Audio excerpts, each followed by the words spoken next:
I just started recording on. I don't know if it's set up right or not. So YOLO. We'll figure it YOLO. out. Okay, beautiful. So first of all, thank you for meeting with me. Thank you for meeting with me. The pleasure's Right? all mine. Yeah, I know. I was thinking that as I said it, but with the concept being something that I propped or positioned to you, I was like, might as well thank him for participating. So, Welcome to Flow State. This is Beckie, Planet Ketchup. ENTP. What's your tri type again? There, I couldn't. 793. 793, 7 wing 6. And Beckie has an interesting topic. Yes. So, where do I start? With Oh, the we story, already have some infiltration. That's fun. ketamine shop. Right? Perfect shop. The perfect shop. I might K-hole and forget what I'm talking about, but I'll take it. So anyway, what brought the subject on was a recent experience. I guess at this point it's not so recent, with regards to a relationship ending due to a core value difference, in particular, a religious difference. And so it got me thinking about different things, starting with, of course, the fact that the difference did not matter to me. It wasn't important. I can respect someone else's worldview when it's entirely different from mine. And if, the flow is good, the conversations are good, the vibe is good, then I don't really care so much about what it is you believe, provided it's not influencing your actions in a harmful way, right? So anyway, to be a little more specific, the person was very Christian. And so we went into it knowing that I'm agnostic, lean more atheist than theistic agnostic. And from there, as we, pursued the relationship or whatever, this conversation kept coming up about belief. And so questions would be asked on either side to gain a better understanding. And to me, it was mostly explorative in nature. But from the relationship perspective, which I wasn't privy to, it was actually determinant as to whether the relationship would continue. He was And so, vetting you. yeah, exactly. Right. So I think that he maybe thought that I would change my mind or something like this on such a core value. Cause I don't understand why, if at the beginning of a relationship, things are known and they're accepted. And then at the end, they're ended, at least if you take the reasoning as genuine, over something we knew from day one. In fact, before we even dated, right? 'Cause we So, were friends first. quick question: before you broke up, did you meet his family at all?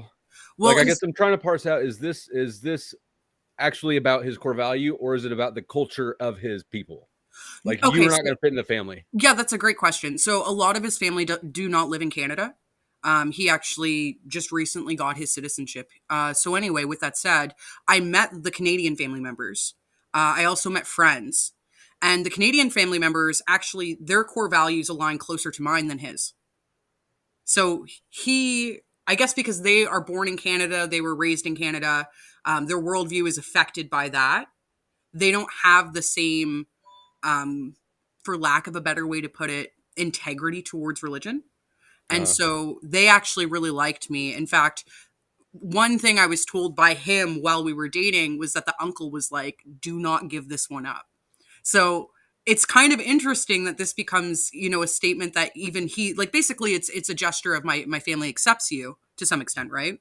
mhm. But then even that is like, well, despite the fact that my family accepts you, I can't get over this belief difference. And so that got me thinking, and that's why I reached out to you, Taylor.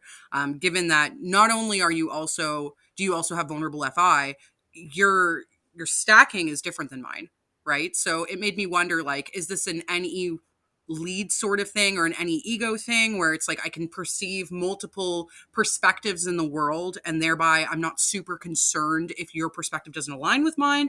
Or does it, fall more into FI vulnerable territory where I'm not really tracking those aspects of a person in a way that then relates backwards to me? So I'm not concerned with those sorts of differences because I'm not concerned with similarity or difference in this light. Love to hear your thoughts. I mean, so it could be both. I would say it seems more like it's an NE thing. Like, so Okay. if you take your type ENTP and put it on the big five, probably ENTPs are always high on openness. It's my highest, So, for the record. right. Okay. So mine's disagreeableness. um, so and it's safe to assume that he's not going to be as open a type. His Mhm. personality is not as high on openness.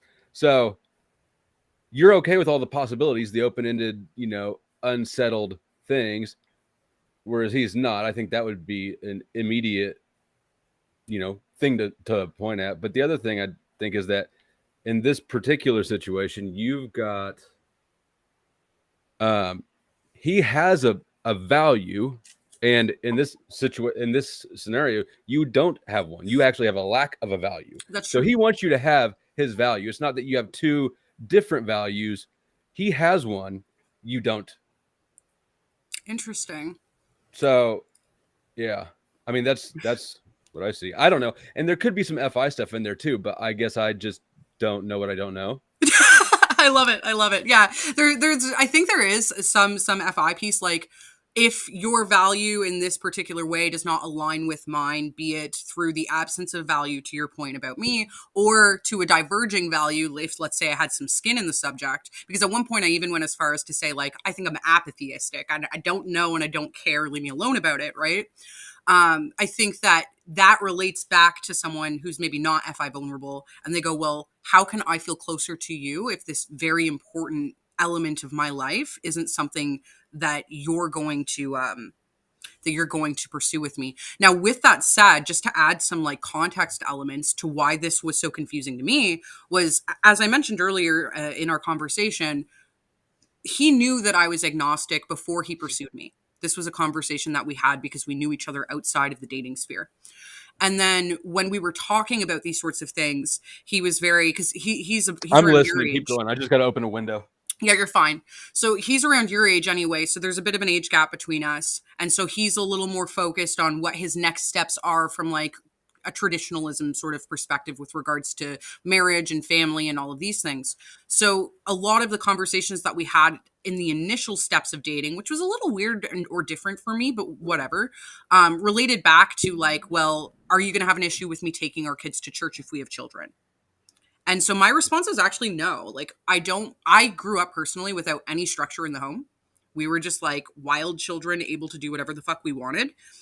Excuse me. And I see the consequences of that, right? Being, almost 30 years old and doing my bachelor's degree now versus graduating even high school at a relative time and going straight in and having focus and structure, right? So I see some of the things that didn't occur in the way that I would say is traditional as a result of a lack of structure in the home.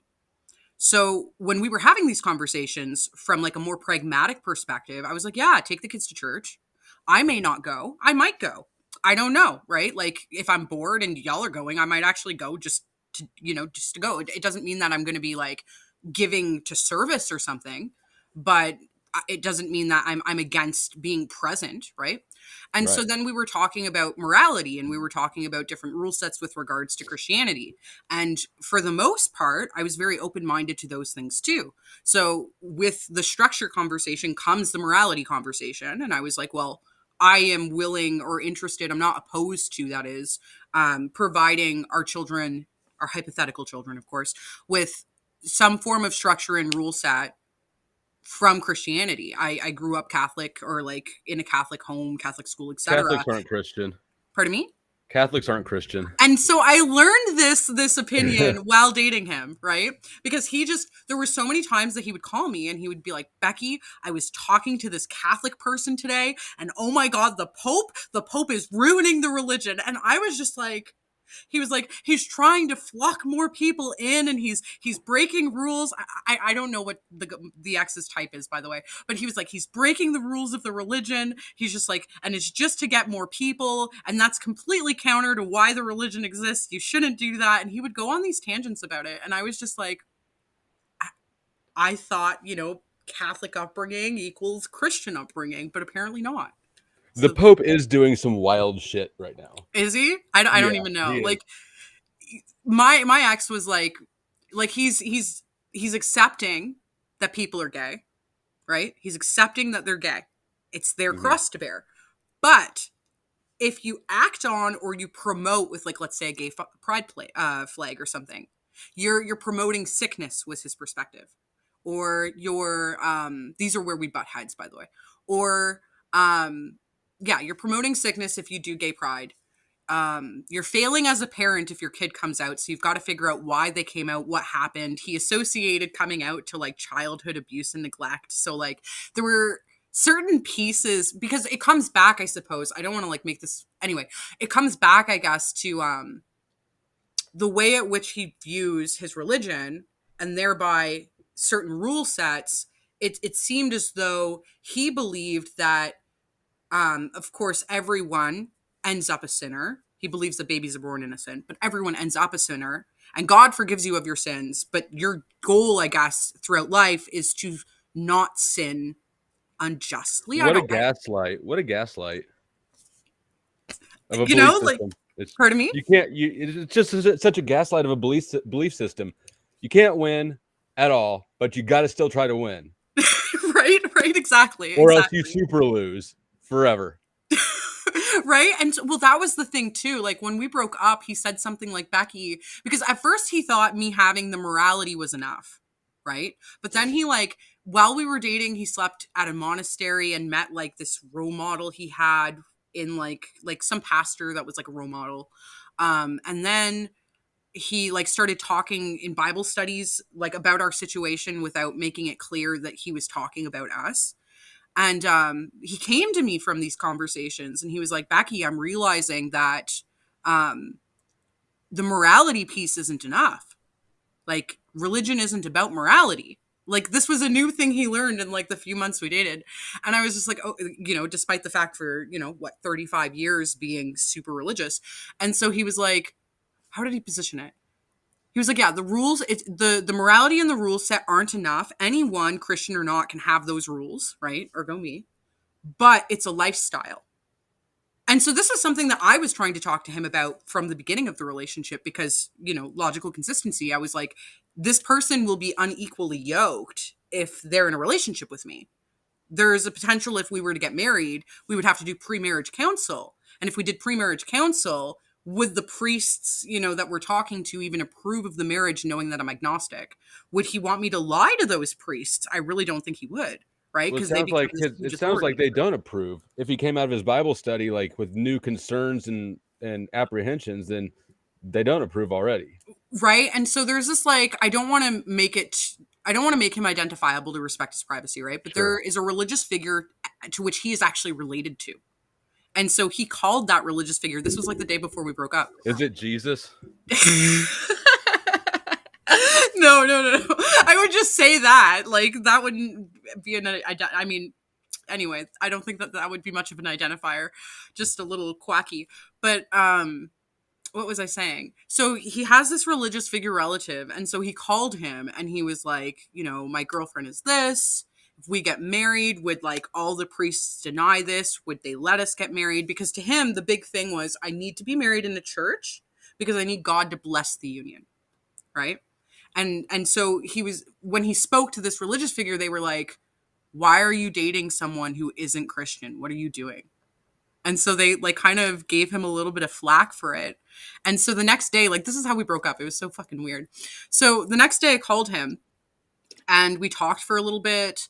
And I knew the night before, like, we had started a breakup conversation and we were both being called because we work from home to office the next day. And I was like, I don't want this conversation right before I have to see you in office and like with all of our colleagues. Like, I don't want to do that.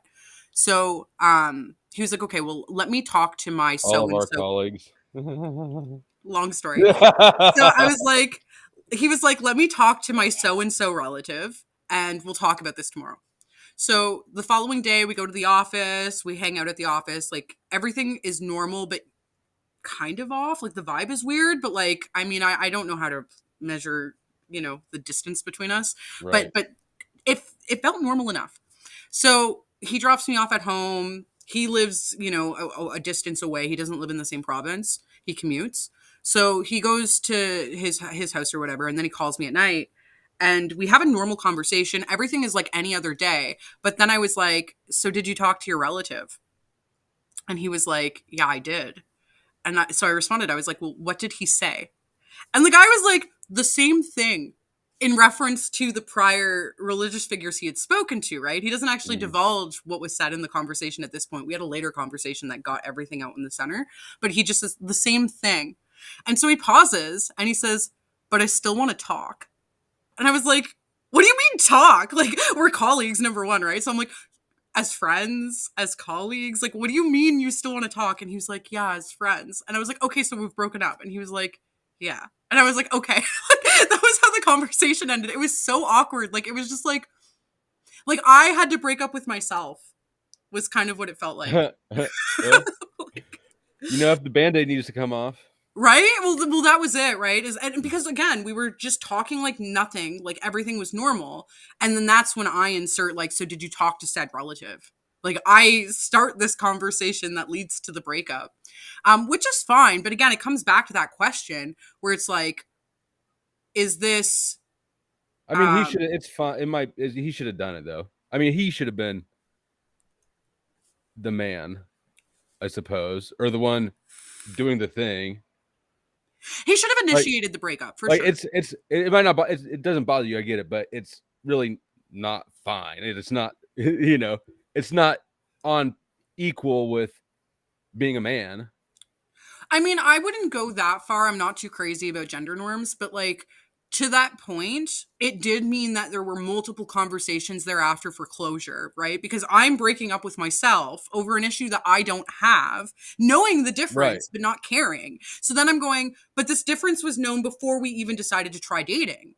So I then have to ask these different questions like, what did that person say to you? And what did the other people say to you? And why is that different than what you believed from practicing your religion for X years and doing Bible study for X years to now, right? Because So, when you first meet somebody, all those problems are for future you. Those are future problems. They might not even manifest. Who knows? They might work themselves out, whatever.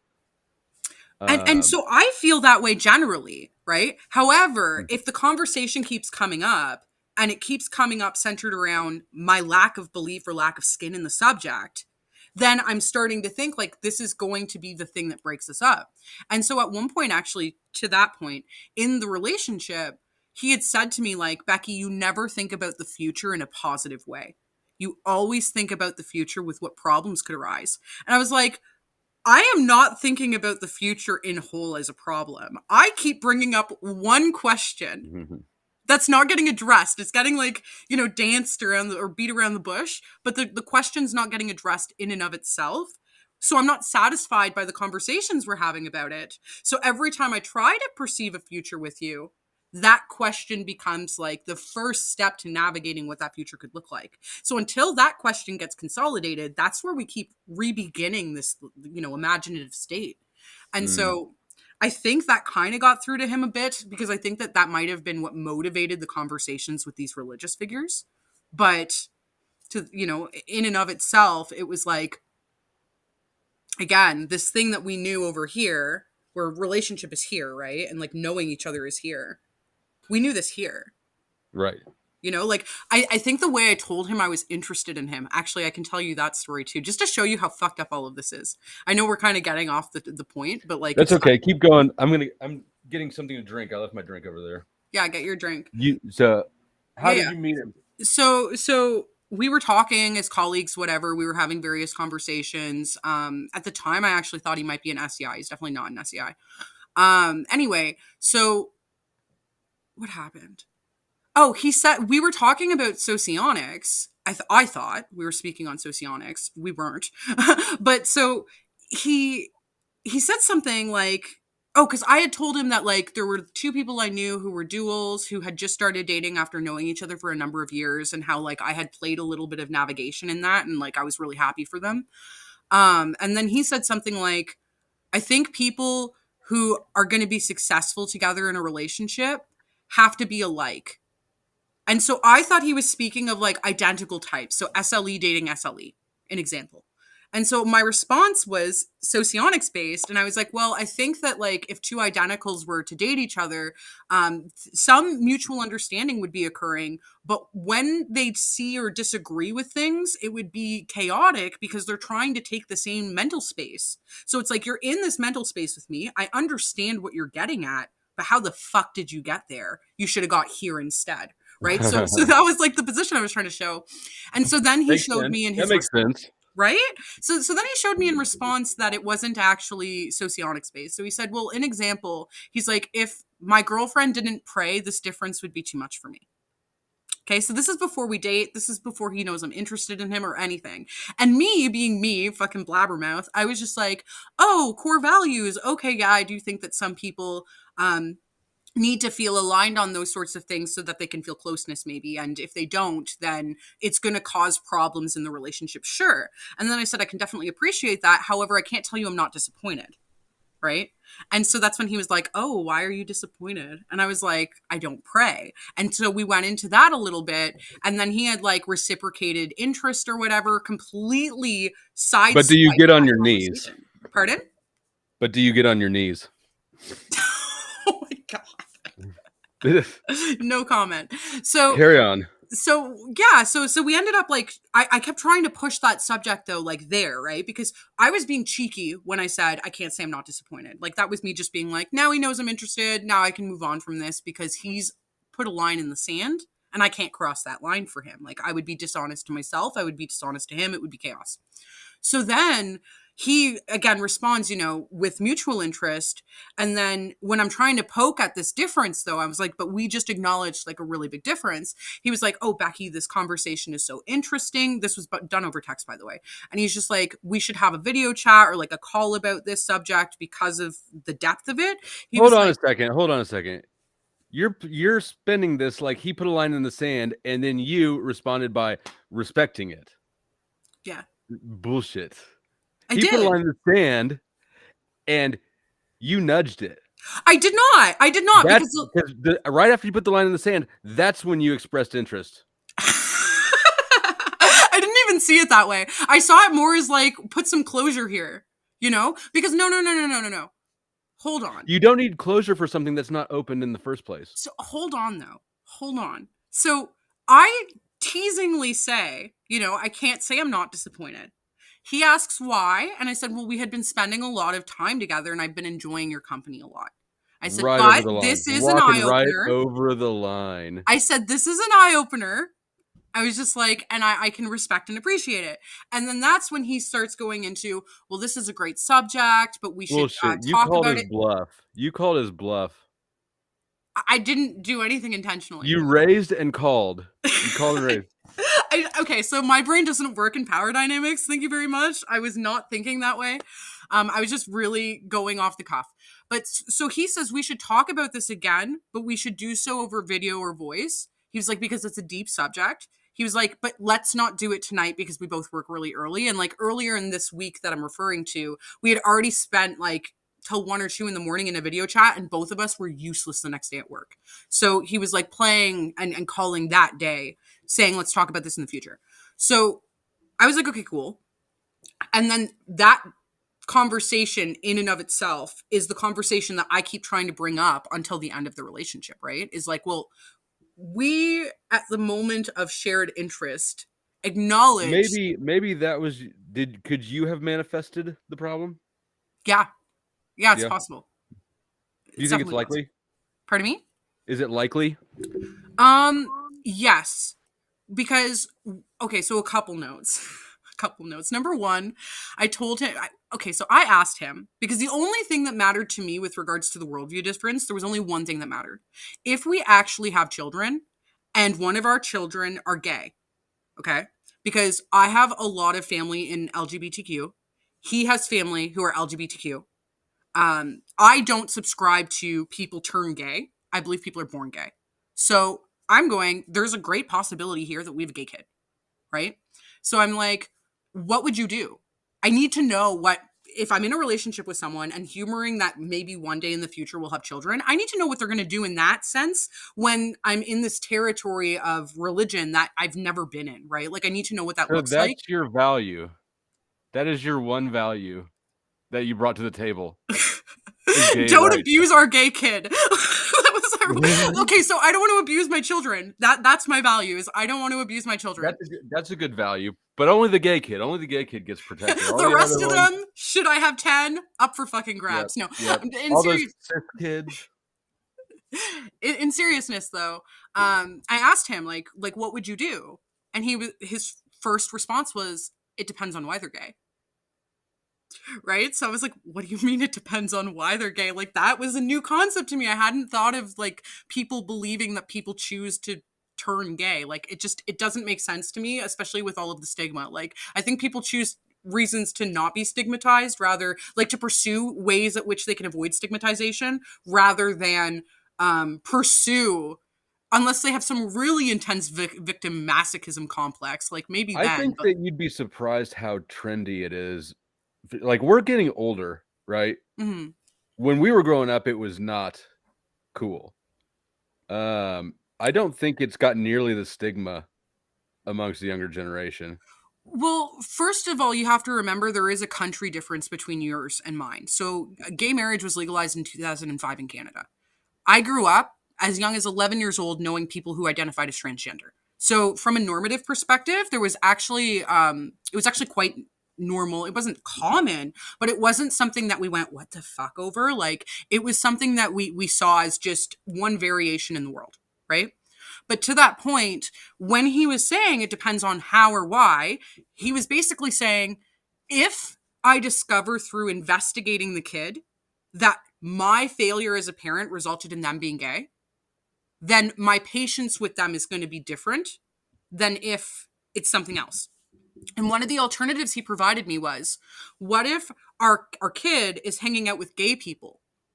And so because they're hanging out with gay people, they decide that they're gay to fit in. Then I'm going to encourage that kid in that scenario, not me, but this is what he's saying. I'm going to encourage that kid in that scenario to hang out with straight people and then ask themselves about their sexuality then. He was like, however, if the kid was sexually abused and they I tell mean, me that that, sounds super reasonable. If your kid is hanging out with a crowd that's got a certain sexual proclivity and they're peer pressuring him to join them in that, then definitely I think that that's a reasonable response. well, I didn't take a fight with him on that. I didn't like address, like, I accepted that answer exactly as it was. But then he positioned this other scenario. And so the other scenario he positioned was, what if I find out that my kid was sexually assaulted? Then it's my fault because I failed to protect them from that. That's his perspective speaking about himself. And he's like, at that point, he's just like, I'm going to be a little more accepting. But he even, like, conversion therapy kind of came up as a subject where he was like, if it existed and was legal here, he would consider that for the child, which was, to me, like, we're talking identity politics, like, let's navigate carefully. But then he said something. What was it that he said? Um, he had said something. Oh, I wish I remembered. What was it? He said that in his belief system, if the kid is 14 coming out as gay, he has a lot more different things that he can try. He didn't express what, right? This is where we dabbled into his thoughts on conversion therapy, but that's as far as we got because it's not possible, he said anyway.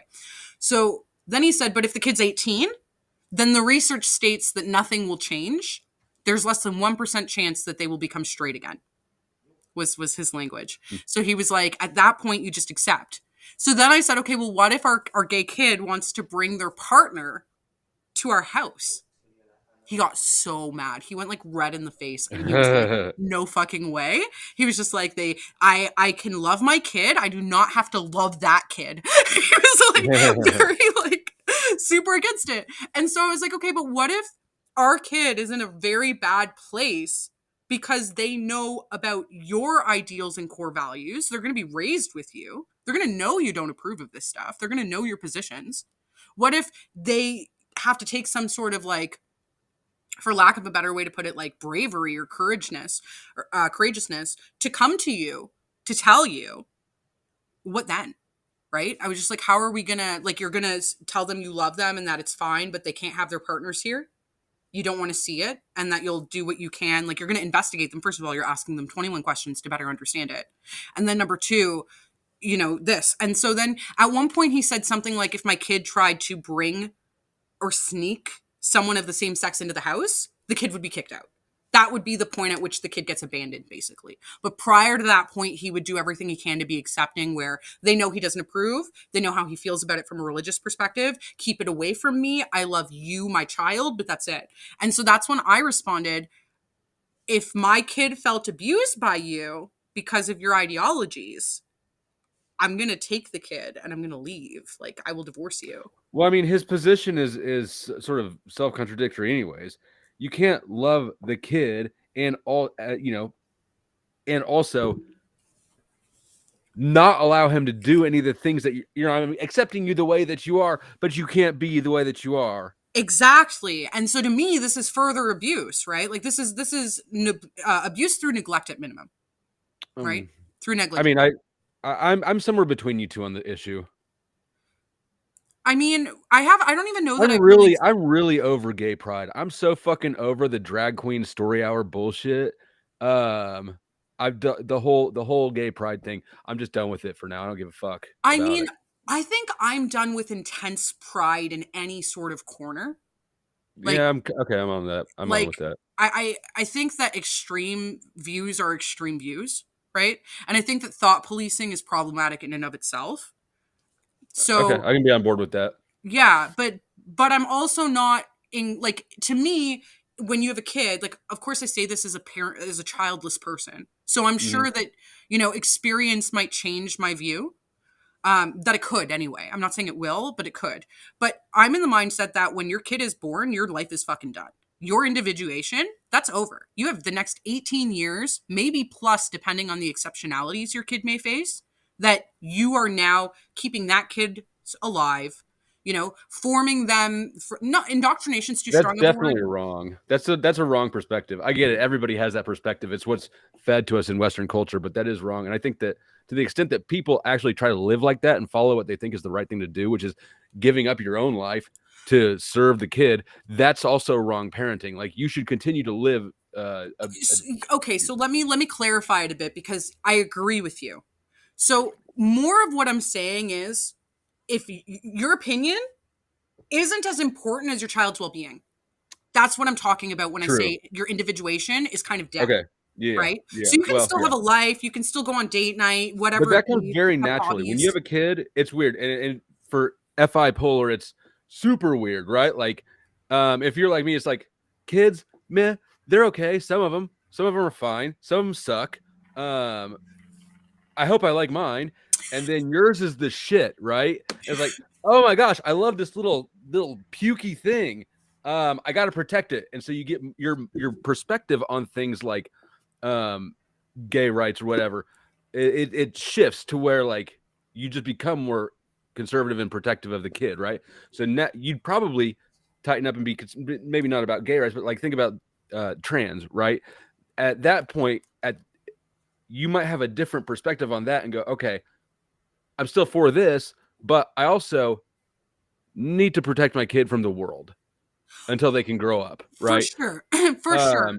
So I don't remember where I was going to land that, but We were talking about parents giving up some aspects of their individuation, though not complete autonomy, when they have children. And then you were speaking to the point of, essentially, there's a line. There's a line. You're going to shift a bit from what you thought you knew about yourself in the world before you had kids. And then, of course, you're going to want to preserve your child from harm in ways that you see harmful, which will come into those ideals, I think, and those beliefs from prior to having a kid in the first place. But that's the point. So I think that, going back like full circle, I can't believe I can trace the thought. But as we were talking about how I might have manifested the problem, right? And yes, this was one of nice the ways. trace. This That's a was good one. trace. Right? I haven't been smoking as much weed. This is one of the ways at which I manifested the problem, because I asked this question and I wasn't satisfied with his answer. I was like, first of all, at the time, I was like, this is way too like strict. What I mean by strict is like you seem confident in what you know, as if it's going to happen if the line went that direction. You're not humoring a couple possible ways you'll react. The possibilities are based on multiple frames. Frame one, action two, or action one. Frame two, action two, right? But it wasn't like frame one has three different actions. So that was concerning to me. I was like, you're way too confident. But to his credit, he did say something along the lines of, I am humoring with who I am right now, what I might do. I've learned experientially that whenever I tell myself I'm going to do something a particular way, he says God challenges him and shows him that he's actually going to do something different. So he did have a bit of open-mindedness on the subject, but every time he spoke about it in like a hypothetical sense, he spoke in a very narrow and specific way.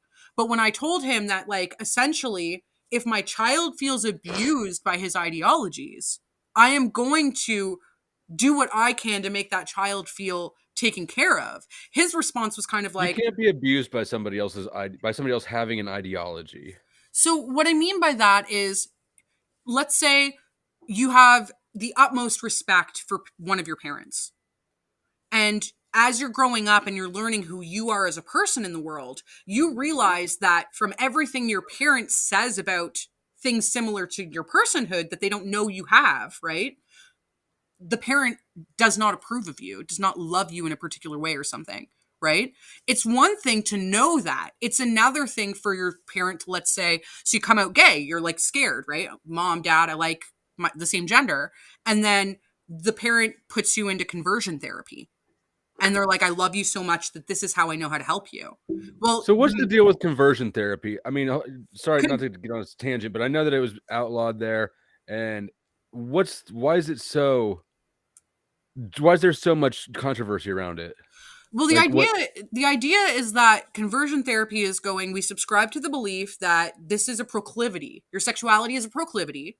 It's wrong. You're sinning. We're going to take XYZ steps. I'm not familiar with the whole process for the steps, but we're going to take this process here and we're going to fix you so that you are now attracted to the opposite So sex. is the issue that conversion therapy is particularly harsh or abusive, or that um, the fact that parents would try to change their kids at all? It's traumatic. You're engaging someone, you're putting someone into a trauma-based situation where I don't know the stats because I'm not super like, oh my god, let me go and champion, against something that's already outlawed and has been outlawed in my country. Like, it's not something I'm super well informed on, and I'll preface with Mm. that. But from what I understand, it rarely It's works. it's about the principle of letting the kid be the gay person that they are. Yeah, Oh, okay. exactly. And honestly, it's not harming anyone else. But in this situation, there's this person where their belief is every time my child engages in this behavior, they're damning themselves to hell. So I think that you're there's now there's more telling, nuance. There's more nuance to it than that. go on. But anyways, it just uh fuck, I just lost my train of thought. With regards to damning I the child to hell. oh, so I think that there are I'm not religious, and I think that there are a lot of well-being benefits to being in a heterosexual relationship. One of which is you can have kids. You can't, maybe you can adopt. Maybe adopting is never that Surrogacy. easy. Um, Surrogacy. and I think that having kids is very good for people's well-being, especially later in life. So that's just one thing. There's also, whatever. But yeah, I was just But you my can objection. My objection was that the only objection to being gay would be a religious one, and I'm saying, well, there are concerns that are that religious based. fair. However, with the one that you presented, there is surrogacy. You can, especially the most easiest and like in terms of like having a child that's genetically yours, is when the surrogacy occurs where the sibling of one of the two parents is the woman carrying the child, let's say, or is the brother of the opposing parent, let's say with women with a lesbian relationship. Two gay guys are never going to do that. I mean, maybe a couple will, but like as a dude, I mean, guys have kids normally by accident, right? In nature, we have them on accident. We're just trying to get laid. We're Here, not let me trying to humor spend you. thousands of dollars and Go to you know. GoFundMe and look Mhm. it up. So many men, Okay, maybe I'm same-sex male wrong. relationships, are trying to fund IVF for themselves. All right, fair enough. I haven't been in a gay relationship in a really, really long time, so I don't know what I don't know. Yeah, but so to that point, like, they do pursue children. And there are ways at which they can actually have children that are genetically similar to being biologically them as both parents, such as in a relationship between lesbians, the donor sperm being the brother of the non, like the one that doesn't get pregnant, and then in gay, like male relationships, the surrogate is going to be a sibling of one of the two men, and then the donor sperm becomes the other man, right? So like you can actually have children that are biologically similar to you while being in a same-sex relationship. So it doesn't really actually take away that opportunity. It just makes it a more expensive opportunity with a lot of red tape. Right. I guess the other thing that I would point out is that people's identities and perspectives are very plastic. Mm-hmm. So the idea that a kid could be influenced into being gay is not absurd. I don't think it's absurd either, but I don't think that it's the first conclusion you should have. I think that you're in a discovery stage if you're concerned. Some people are just super accepting. They'll let the kid go through, let's call it a phase, and then the kid realizes their true sexuality at some point, and then it's fine, right? Other people accept it, and that child grows up and lives their whole life with that identity, regardless of where it comes from, how it happens, and Sure, it's there's fine. a lot of different variables at play. I guess that's my biggest point, is that Now, there's more variables at play than it's a sin or it's right, you know? exactly. And so for me, it's kind of about harm reduction at that point, right? So to me, I'm like, I don't think that, like, of course, you want to shield your child from any undue suffering, any avoidable suffering. As a parent, you feel like it's your obligation to shield your child from. So I get the motivation of, oh fuck, my kid's gay. What do I Mm, do? Like, I get that motivation. But when that motivation is actually not driven from the world around you, but driven from a book, that's where okay. I'm like, what the fuck? So that's a bigger problem than just the gay thing, because like people whose morality is centered on their religious group or their religious text or their something that's handed to them, they're outsourcing their own autonomy, their own agency as a Yes. moral being. They don't have morals. Yes, exactly. So when you, like me being the other in that relationship in this example, have a sense of morality, can even align it somewhat in some ways to the book that the other person is subscribing to, but has their own reasons for what they accept, right? I end up just looking like, and again, I'm agnostic, but in his view, I end up looking like a cafeteria Catholic, right? And that's the thing that, from all these conversations he'd call me complaining about other friends about, was like the worst thing you could be, right? It's one thing to be atheist, but the atheists aren't as bad as the cafeteria Catholics because they're just picking and choosing what they like and throwing out what they don't, right? So like at least in his mind, the atheists have like some sense of consistency and autonomy or whatever. But ironically, it was like, but where is yours? So again, he came at the beginning of the relationship. You have the same morals as me. You're okay with my kids going to church. You have the same structure. Everything's hunky dory. It's perfect. Then, as he's talking to people about it, he goes, oh, the morality piece isn't even important. It's the lifestyle piece. And then it's, do you even believe that we're going to be in the paradise together after we die? And I'm like, Mm. these aren't questions I can answer without like harming you. So, Um, and I mean, it's worth pointing out that Christianity is pretty clear that homosexuality is a sin. So I would think that anybody who's staunchly Christian is gonna not be okay with that, or they're kind of a bullshit Christian. well, here's the issue though. In Christianity, we're all sinners. We all have our own cross to bear. We all do different things. So why is this the epitome of sin? Because you'd be accepting it and forming your life and identity around your sin. Okay, but can we not come up with other ways at which people do that every day from Christianity? Um, I mean, I'm sure that we can. I'm open. I'm what's one? What is one? Well, I mean, from Christianity's perspective, anyone who's Islamic is doing the same thing. Anyone who's of any other religion is doing the Right, same and thing. so I assume that he'd have just as much issue with his kid being Islamic. Probably, actually. Probably. Yeah. Yeah. Okay, fair. Fair, fair, fair. Have you seen this? Have you seen the statues in the Vatican? No. Um, hold on, where'd it go? Can you see that? Yes. That Kind is of. the main. That is the main Vatican hall. That's so Um, creepy. it's yeah. Apparently, it's Jesus coming out of hell, but I'm pretty sure that looks like a demon flying out of hell. So, just thought that was interesting. As an aside. As an aside, yep, because Catholics aren't Christian. But of course, Christians aren't really Christians either because they follow the Catholic model in the Catholic book. I mean, the thing about it is that there's various sects of Christianity, right? So like the sect in particular was an Orthodox sect, I mean, in this relationship that I'm speaking to. An Orthodox one, like Hmm. Greek Orthodox. No, Syrian. Okay. Hmm. Oh Um, yeah. He's gonna definitely have an issue with the gay kid. but The to gay that point, the gay Muslim kid is not getting gifts this Christmas. well, you know what's really funny is that he thought I was a lesbian when he first met me.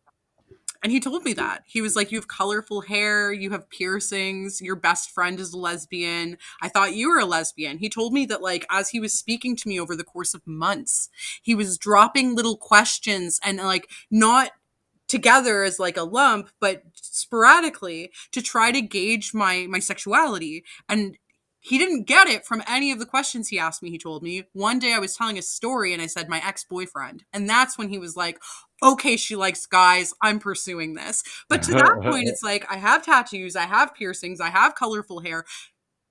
Where do I fit in your worldview? Like, where do I fit in your worldview? So like, you see what I'm saying? It's Like, not his worldview though. That's why he's struggling with it. It's somebody else's worldview that he feels obligated to. right? And that's just it. So like at one point he told me that like he would confess that he was, engaging in certain things outside of a married relationship. And so he was confessing, or he told me that, he was praying for me to find God. And, I I bet thought he it was, was. was that? I bet he was. I thought it was kind of endearing, but at the same time, I was like, do you like me?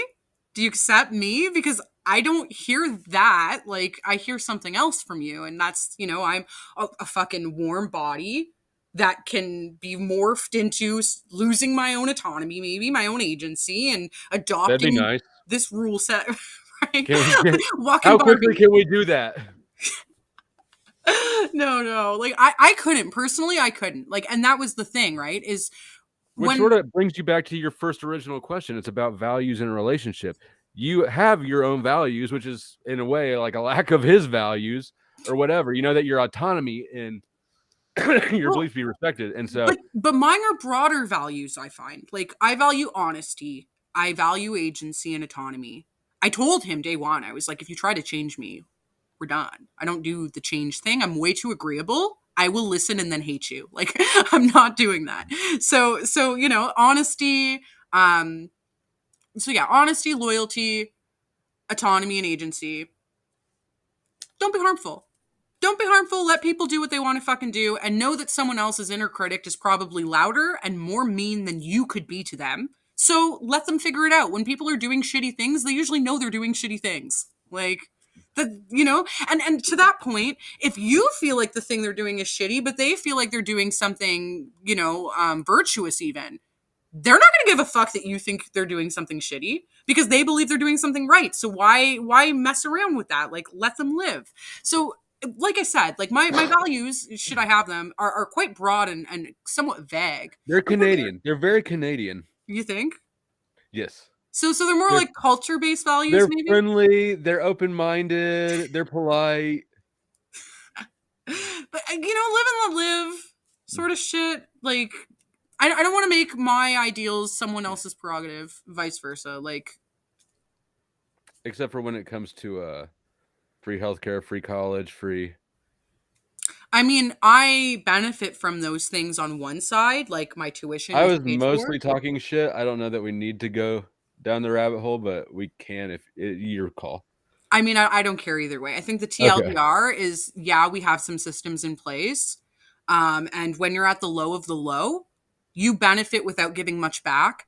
But if you are a person of volition, chances are you're not going to be at the low of the low forever, provided you utilize the systems that are in place. You can, adjust yourself in such a way where later on in life, you're actually contributing back to the thing that allows for those people at the lower level to be able to get out of the lower level. And I'm actually an example of that. So, So you're saying that even though people who are paying for it may not want to pay for it, they still benefit. no, that's not what I'm saying. Okay.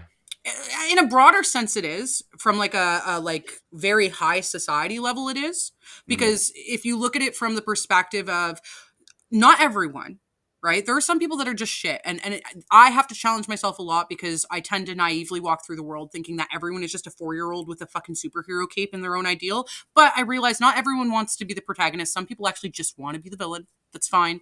But if you think about the people who are not the I'm the fucking villain and fuck the world sort of people, but are still dealing with addiction, dealing with mental health issues, dealing with exceptionalities that prevent them from, some sort of success, then I think that, excuse me, having access to medical treatments, having children born without debt, right? Um, We're having, all born with debt. Every one of us in the Western world is born with debt. I mean, I'm not born with debt. I wasn't born with debt. Yeah, you are. How is it? If you, it's. I mean, I'd have to explain the economic system to you, but everything, our whole, all of our Western economies are completely debt based, and you're born into debt as a tax paying You're born, citizen. sure, in that way, but there's not a tangible number on you when you're born, like 80K because you were born in a hospital in the US, right? Like, we don't have that here. So that's what I was speaking to more generally, or more specifically, excuse me. So anyway, going back to my point though, there are people with mental health and drug addictions and different exceptionalities who, without some sort of third party assistance, would stay in that position their whole life. It results in, theft or whatever else from a survival perspective because, morality comes after being fed, right? So Right. with Hey, that said, did I say that? Have you heard me say that, or is no, I that think Kierkegaard says something like that. okay? I guess I'd say morality is a luxury, and I thought that I invented that shit, No, but no, no, apparently no. I didn't. I think Kierkegaard has some thoughts on that. But Well, anyway, fine. um, yeah. Anyway, so I think it's first food then morality. But Mhm. anyway, so with that said, there are people who will, be in that criminal justice system not because they lack the potential for that morality, but because that morality is irrelevant to them when they're so low in the hierarchy of needs, right? So when Or you have because the criminal justice system is immoral in and of itself. well, that's another rabbit hole, right? I'm not disagreeing with you there. I mean, but that we get into a conversation of determinism, and we can go there. I'm down to go there, but I want to finish this thought first. So with that said, there are people who, if they had the right structure in place and the right assistance, they can move up those value chains and then contribute in a meaningful way and not do the things that they did before they were in the position to think about the morality. And that's where someone paying in that doesn't see the direct, real, tangible moment value can be a person who doesn't end up getting assaulted at an ATM. Like they Right. can be benefited in certain ways. You have to get abstract and hypothetical to justify something that's neither of those, and immediately, directly violate someone's rights, and autonomy right now. Now, to this point, I would still revise the system that exists here. Like I think that you should have opt-out abilities, but then you don't benefit from those things that you're opting out from. I would be so down with that. If I could opt out of so many things that taxes pay for. Here it gets a little complicated because the taxes go as far as paying for the roads. So like, I you know mean, what I mean? taxes pay for our roads too. So if it's paying for the roads, I think that like what there'd have to be some checks and balances to prove you're not a driver. You're not benefiting from lack of Um, potholes, maybe. But more broadly, like I do think that you should be able to make a selection as to what it is you are contributing to. Because I also think that you contribute a percentage. That percentage is then in theory going to be split in these ways, and then doesn't actually get split in those ways. We end No, up it with gets deficits, embezzled. right? It gets embezzled. You know, foreign aid. We in America send so much foreign aid all over the world. It's absurd. I don't know why we're paying for all these. Oh, I do know. It's because the politicians can put money in their pockets. Well, for sure. But um um I'm sorry, I'm just trying to figure out how I want to go at this, Yeah, you're fine. because um your do you support mandatory tax, like an income tax? No. No. No, What like I kind of tax? said, I would like an opt system. So no income tax. You would do no income tax at all. Only sales tax or I whatever. think that double taxing is wrong in and Double of tax. itself. Yeah. So I'm not super concerned with what gets sliced away. I'm more concerned with A, we're not double taxed, right? And B, the amount of taxing that we are. And then again, it layers with an opt in, opt out system. So I don't want to give, like, I think that that's too broad of a question to give a yes or no. I would want to like unpack the meaning of that. And I'm not super Mm-hmm. versed in economics, but my gut is telling me that number one, at least where I live, the income tax is way too high. And then to go and get my slice of my labor, right, which is the Mm-hmm. take home my net, and then be taxed again on the things I'm spending my net on, that's ridiculous to me. Well, and your employer got taxed up front before you got taxed for your income, and then Exactly. it's absurd. And then it's no But wonder why so many people, start small home businesses to then write off the upgrades they do to their house, to write off their haircuts, to write or off picking everything up else to get side their take home hustles. back. Pardon? The side hustle economy is booming. Yeah. At Oh least yeah. down here it is. Well, you know that mine, came to a bitter halt with legalization, but Yeah. Yeah, I do. got a real job now. The problem with income tax is that if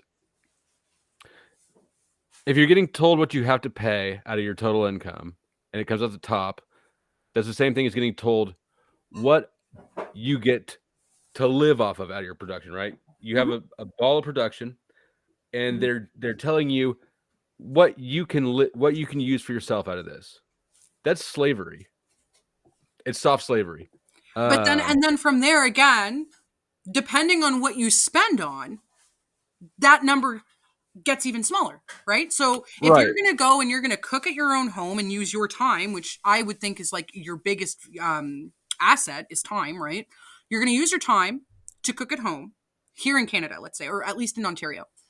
So you go and you buy produce and you buy meat, and it hasn't been altered by anyone. That's to say that it was picked from the farm. It may be wrapped and labeled after being washed or something, but they haven't turned it into a salad, right? Right. Then you're not paying taxes on that thing. But the second that same group of vegetables, produce that you were going to buy, gets cut up by someone and put into a new box, it's taxed. Is that how it is there? Yeah.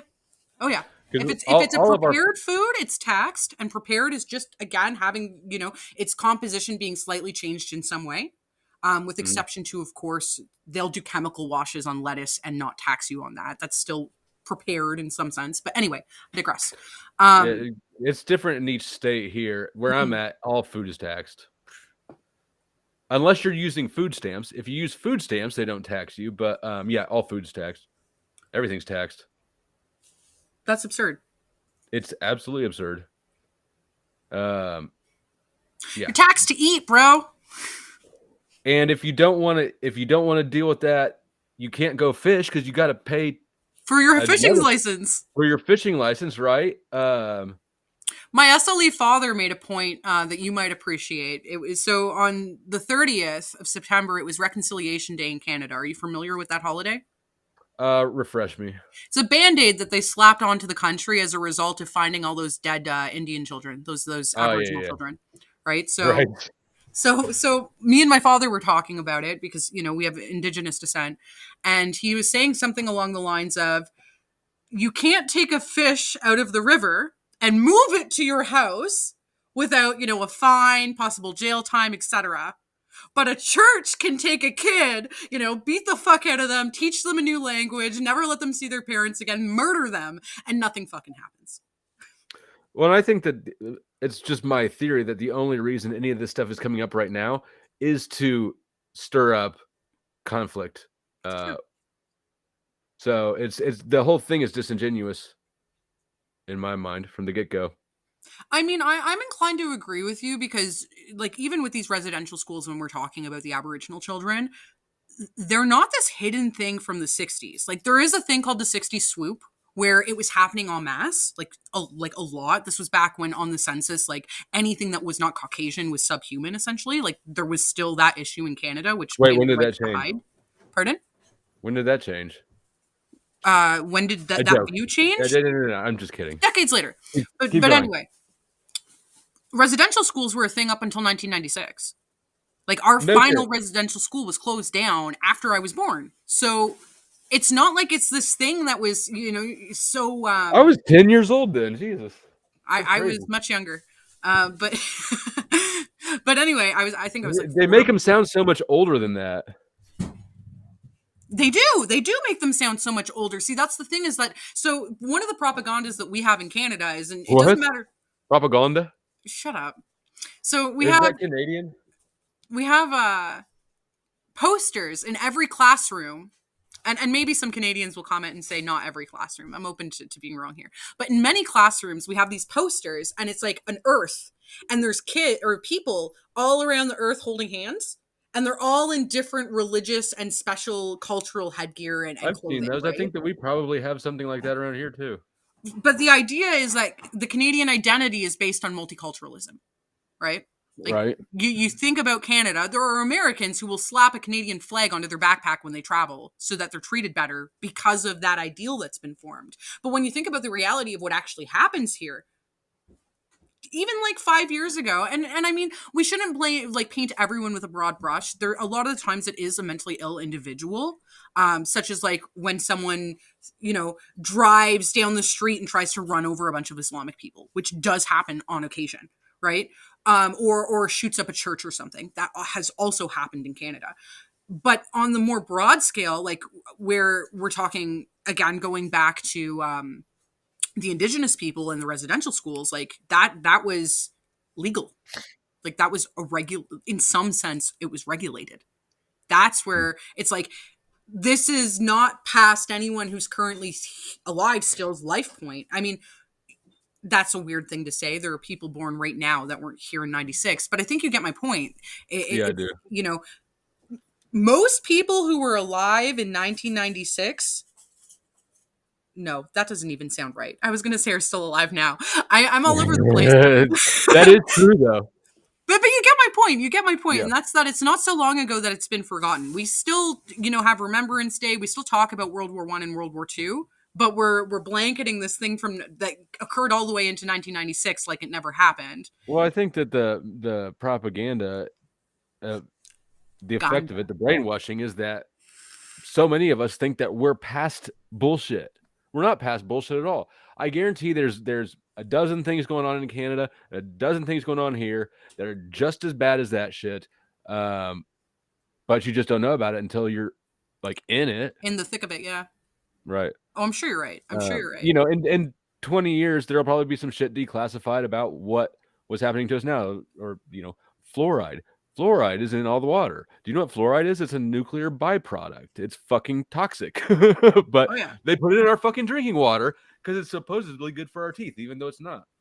And if it was good for our teeth, and that's the truth of it, well, why not just regulate it into the toothpastes and not have people drinking and consuming it every time? Right. There's they need no to sustain medicine. themselves. There's no medication on earth that is distributed with no concern for dose. A baby could be getting more than a dude my size. I mean, it's all the way fucky. Nobody gives medicine that way. Well, I mean that's water, but then you can even think of like BPA in plastic bottles. So like in Ontario, no baby product is allowed to have BPA. Do you know what BPA is? It's essentially it's a pseudoestrogen, right? So it's at the micro level in HRT, a hormone replacement, right? So in my city, it's illegal to have it in baby products. It's not safe for babies. It's not safe for anyone, but we'll control it for babies. Okay, but if we can control it for babies and that has a level of affordability, why aren't we controlling it in general?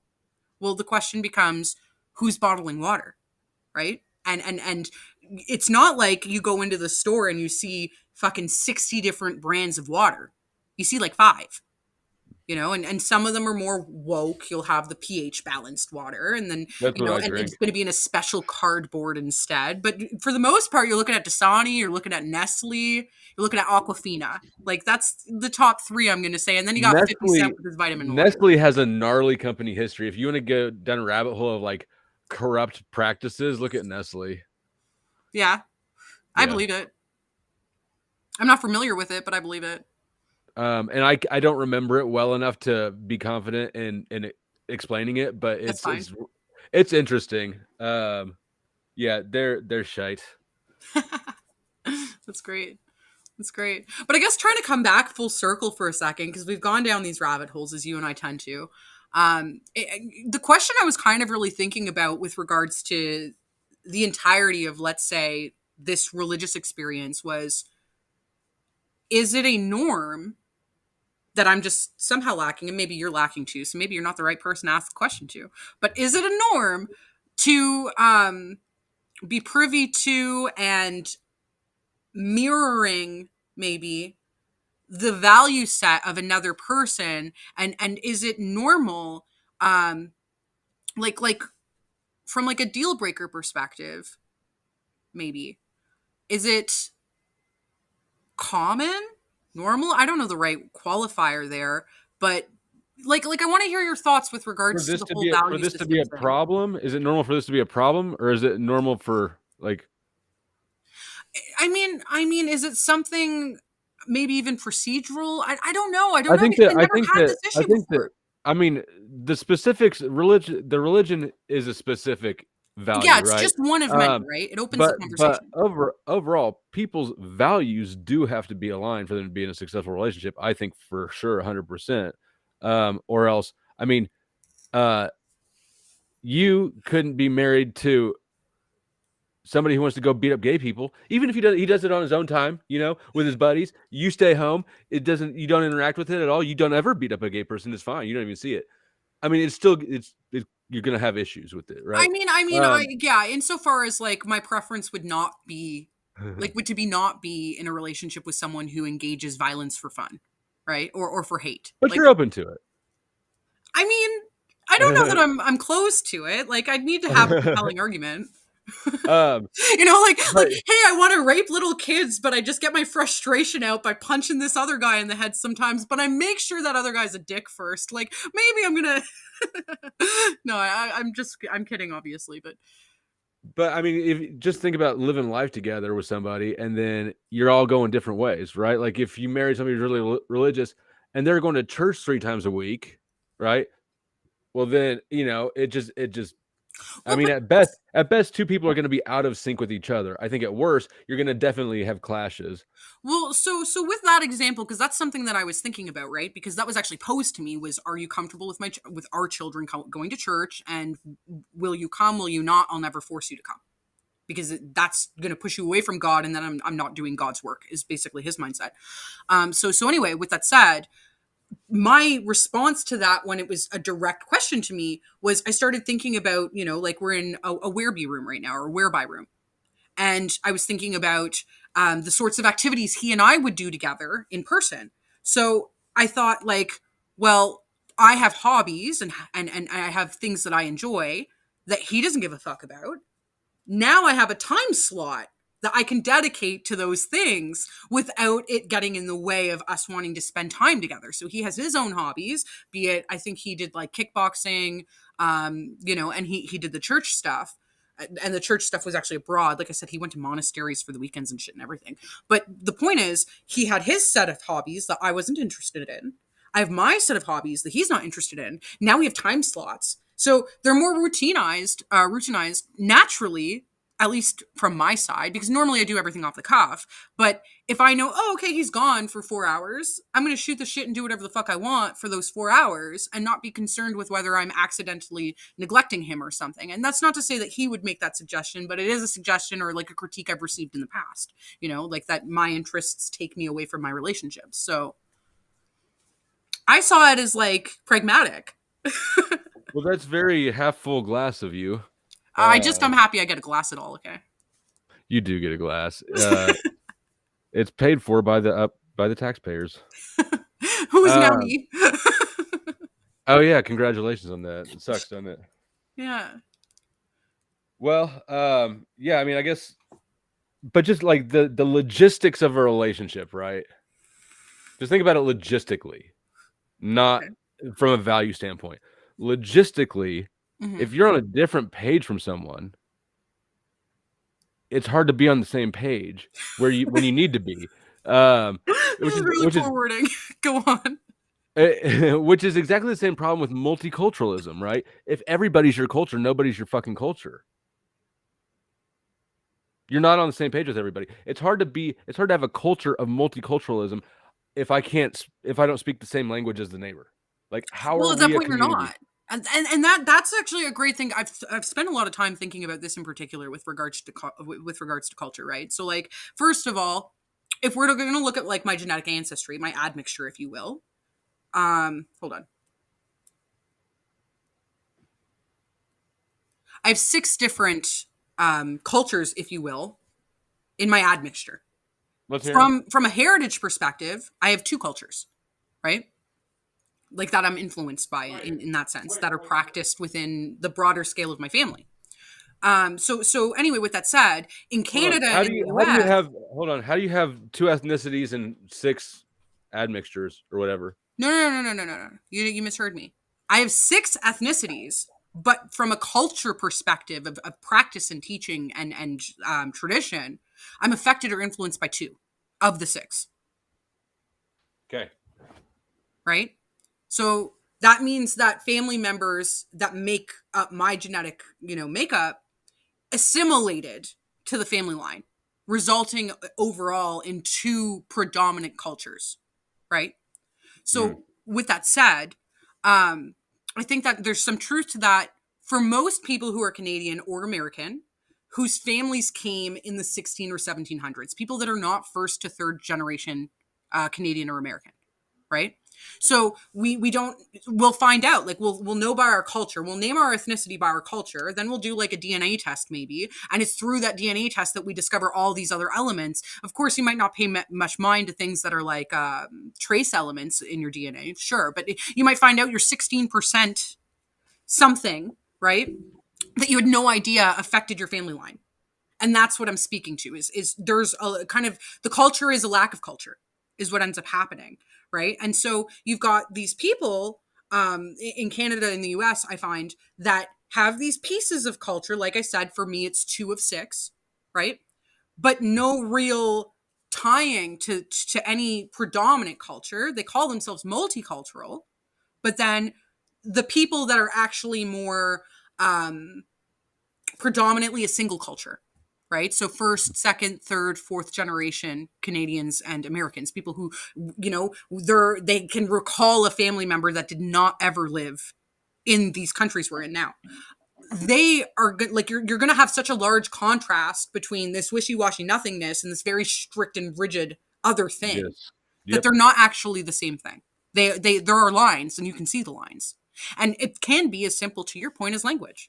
There's some people, regardless of their genetic makeup, let's say they all go to a Polish church, they all understand Polish, they all have certain ideals that they carried from their family that were once living in Poland, and they're going to help the Polish community more than they're going to help someone from, let's say, the Irish community. They're going to band together and do fundraising, or, you know what I mean? They'll help their own sort of stuff, but they'll live in this place that calls itself multicultural and presume that this is their way of engaging that concept, but it's not. It's really not. It is still more isolated. And I don't have a problem with that overall, for the record. Like I'm just speaking off the cuff of things I've observed without really much sentiment or skin in it. And I think that my personal theory is that, well, let me back up. I think that having a community is very important to people psychologically. Yeah.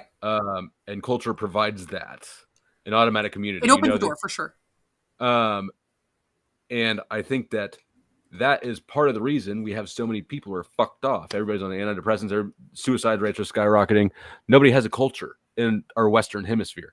Everybody's culture is everybody. So nobody. So there's a psychological isolation that happens with multiculturalism. That's problematic, I think. I'm not a fan of multiculturalism. I think it's a Trojan horse, really. But that doesn't mean that I think that you should hate people who aren't your culture, of course. Of course. But yeah. What you're saying is that we shouldn't clothe or veil ourselves to think that we're all the same. Right. I get that because and maybe this comes back into a value piece or something else, right? That when you have alignment with other people and a shared vision, goal, ideal, something that you're working towards together, there's fulfillment, there's lessons, you can get guidance that is tangible and directive towards things that are your end game, right? And so you may be better apt, not everyone is good at taking critique, criticism, or guidance, but you might be better apt at receiving that, even if you're one of those people that doesn't take it so well. If you're taking it from someone who has shared ideals, shared values, it'll be a better fit too. Well, it's going to match your worldview a little more, maybe, right, depending on who you are. Right. That's fair. Yeah. I couldn't advise somebody who's got nothing in common with me, and nor would I take advice from somebody like that. That's how true. Would they know? Yeah. I mean, I'm not going to sit here and let you tell me, what I need to know about my menstruation. You know what I mean? Just make sure it's still there. That's the only thing that you're in pain today, just shake it off. I hear if you run, it's going to be great. Never felt it in my life, but you got this, girl. Yeah, for sure. There's a piece of, I think that even if you aren't even if you prefer the abstract to experience, let's say, there is a piece of experience that makes something easier to accept from someone else. Mm-hmm. There's a reason why we call people wise and why we, tend towards valuing wisdom. I think that wisdom comes with experience rather than something more innate. I agree. It definitely, I have to personally experience every bit of anything that I come to. Nobody can tell me nothing. I have to make all my own mistakes. Not arrogant at all. Several times. I'm not bragging. It gets to be a pain in the fucking ass. Oh, here I am again, back in this fucking spot. And LSC, I know, said something once. They said, a wise man doesn't give advice because a fool never takes it. I'm trying to figure out which side you're on. At this point, I'm on the back half of my 30s. I'm probably a little straddling the line. So fool. Definitely a solid half. Yeah, I'll take it. Yeah. Okay, I've got another thing with Joyce Mang coming up in a little bit. So let's close it up, or bring the whole did we bring it full loop? Is there anything open still? I don't think that anything's open still. I think we went down a number of different subjects. I don't know how you're going to title it. I don't either. I might chop it up into a few.